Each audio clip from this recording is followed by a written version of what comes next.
So guys, social మీడియాలో చాలా viral అయిన కుర్చీ తాత మీకు తెలిసే ఆల్రెడీ. సో అతనైతే ప్రెజెంట్ అయితే లేడు. సో ఎందుకంటే అతను చనిపోయిండు.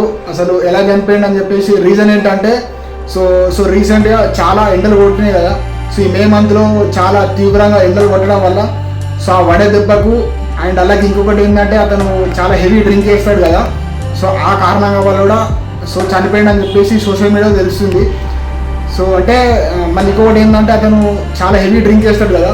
సో చాలా తాగడం వల్ల, సరిగ్గా టైంకి ఫుడ్ లేకపోవడం వల్ల సో అలా కూడా హెల్త్ ఖరాబ్ అయ్యి సో చనిపోయిండు. ప్లస్ మళ్ళీ ఇంకొకటి ఏంటంటే ఎండకి కూడా వడదెబ్బ వల్ల సో చనిపోయిండట. అంటే సోషల్ మీడియాలో ఆ ఇన్ఫర్మేషన్ తెలుస్తుంది. ఎందుకంటే అతనుకున్న ఫేమ్కి అప్పుడప్పుడు ఇట్లా వచ్చిన అవకాశాల వల్ల కొంచెం డబ్బు కూడా వస్తుండేనట.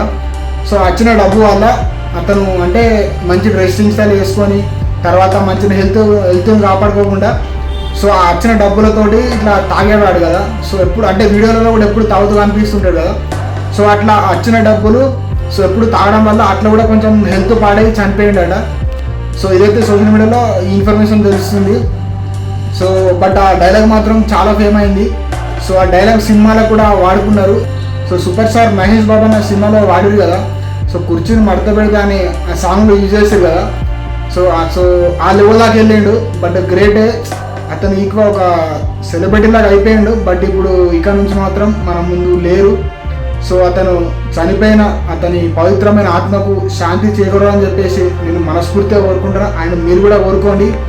సో కానీ ఏంటంటే అతనికైతే మంచి పేరు సంపాదించుకున్నాడు. కానీ కాకపోతే సో అతను హెల్త్ని కాపాడుకోలేకపోయిండు.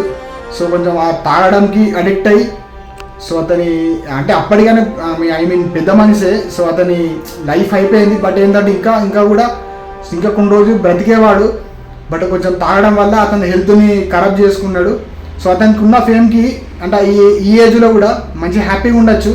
కానీ కాకపోతే కొంచెం ఎక్కువ తాగడం వల్ల సో అతని హెల్త్ని ఖరాబ్ చేసుకొని సో మొత్తానికైతే చనిపోయాడు. సరే ఓకే. సో ఎవరైనా కుర్చీ తాత సో ఫ్యాన్స్ ఉంటే లైక్ చేయండి. సో అతనికి ఆత్మశాంతి చేకూరాలని చెప్పేసి సో కింద కామెంట్లో రెస్ట్ ఇన్ పీస్ అని చెప్పేసి కామెంట్ చేయండి. So okay. సో ఇది ఇవాళ వీడియో. మరి మళ్ళీ కొత్త వీడియోతో మీ ముందుకు వస్తాం. Thanks for watching. Take care. Bye bye. Jai Hind.